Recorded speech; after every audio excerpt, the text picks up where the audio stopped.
तब जाकर प्राप्त होता है। संसार का कोई भी पदार्थ बिना पुरुषार्थ के, बिना प्रयास के प्राप्त नहीं होता।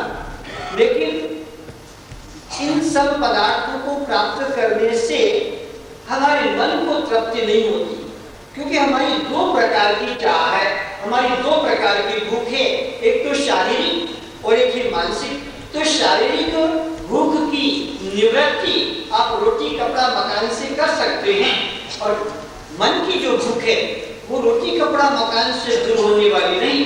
अगर रोटी कपड़ा मकान जो जीवन के लिए आवश्यक है उसके द्वारा ही हमारे मन की तृप्ति, मन को संतोष मिल जाता तो सभी व्यक्ति सुखी हो जाते।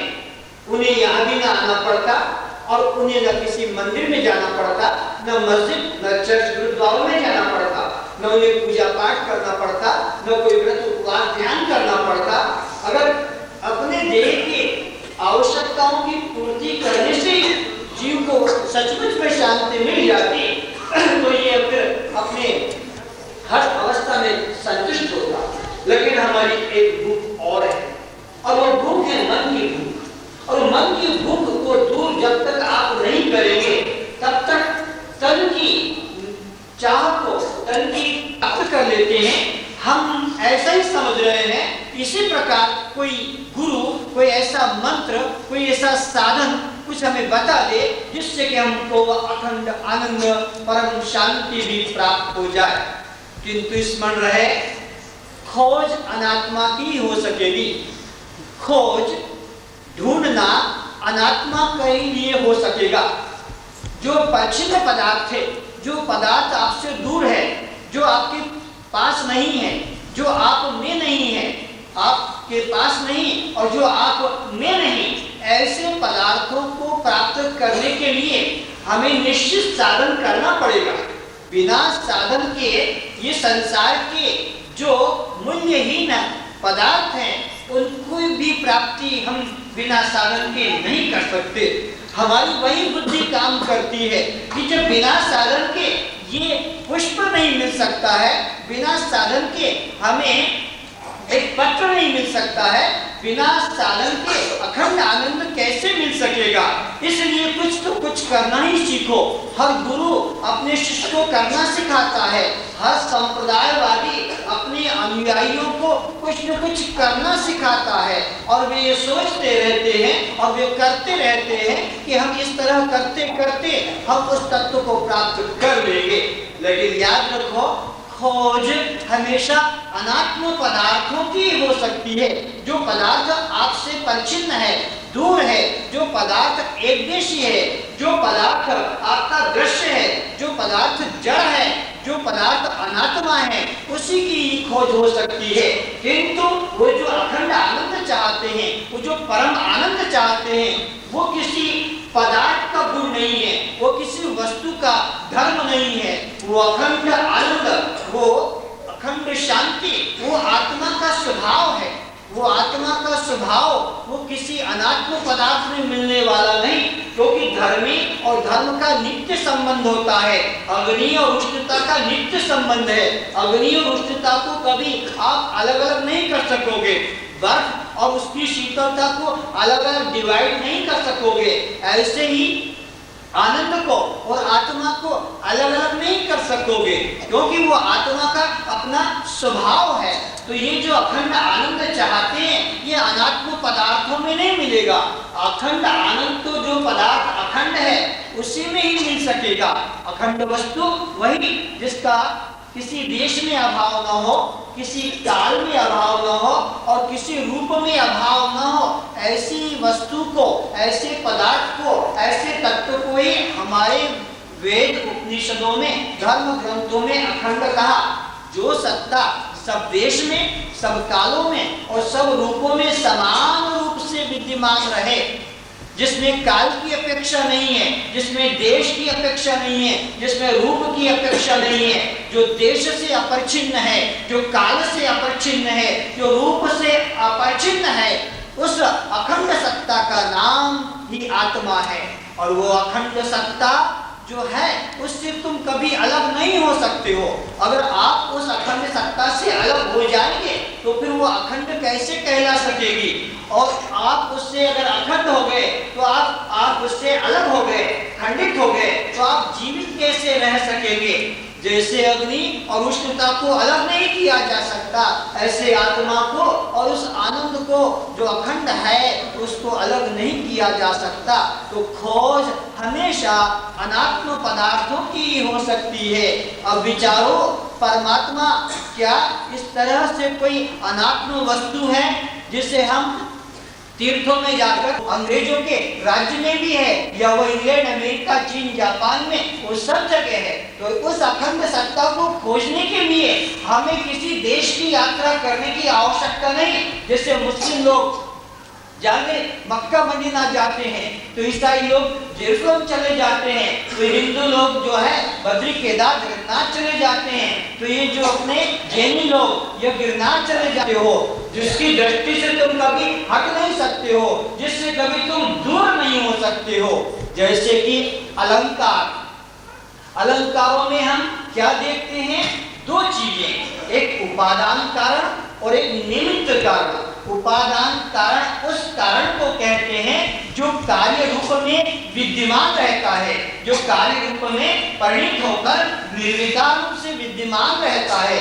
जैसे अलंकार, इसका उपादान कारण स्वर्ण है, माटिया जिसका उपादान कारण माटी है, तो माटी उपादान कारण है और घड़ा उसका कार्य है। तो ये घड़ा कार्य माटी से अलग नहीं रह सकता, अलंकार स्वर्ण से अलग नहीं रह सकते हैं।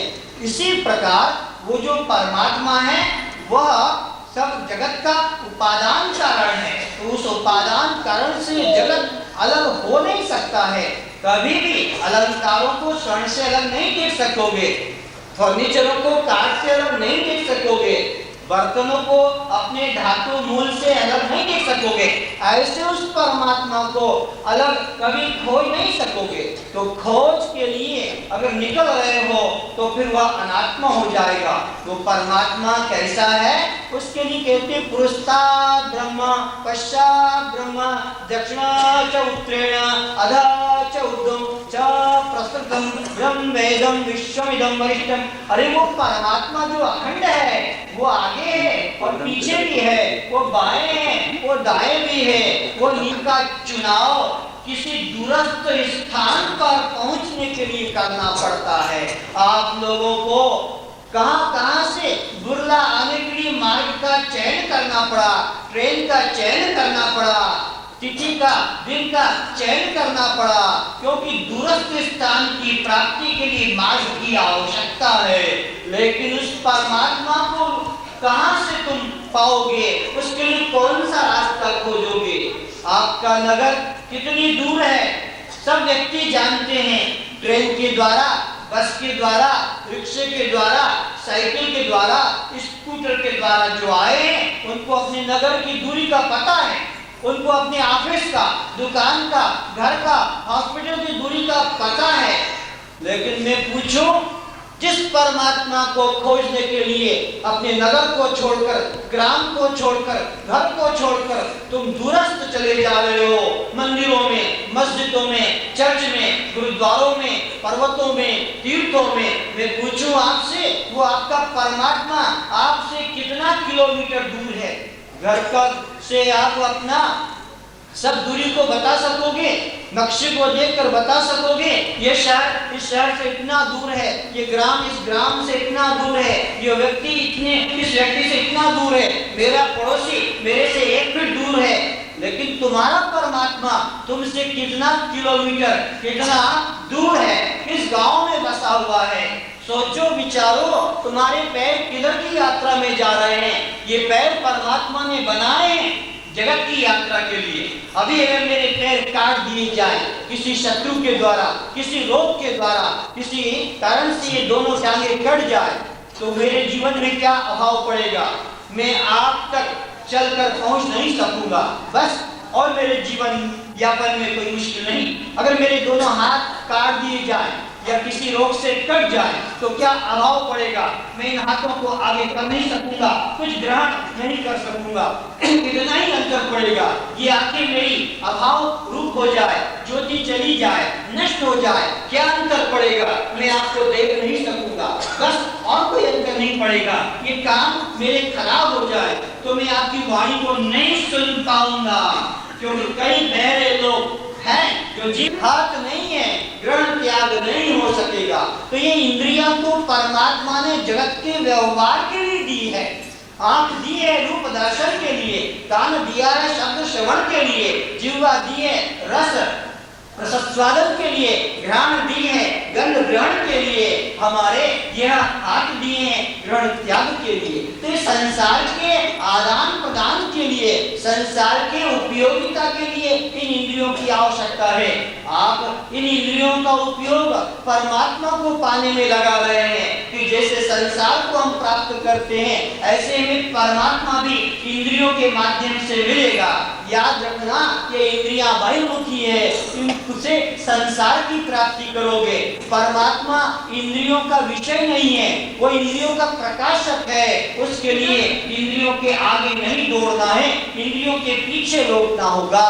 तो परमात्मा जो अखंड है वो सर्वदेश में है, तो हमारे देश में है, और हमारे देश में जो नहीं वो परमात्मा नहीं, और जो हमारे देश में है वो फिर हमारे प्रांत में है, क्योंकि जो हमारे प्रांत में नहीं होगा फिर वो अखंड कैसे हो सकेगा?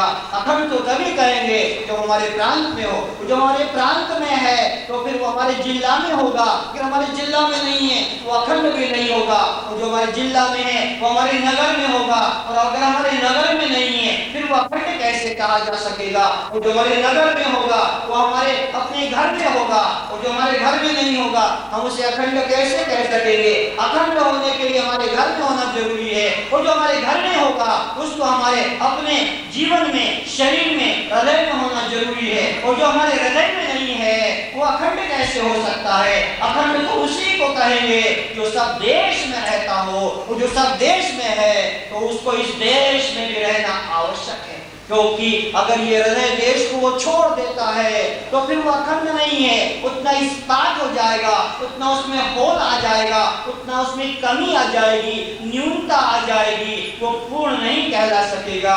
उस पूर्णता के लिए उसको आपके हृदय में होना भी जरूरी है।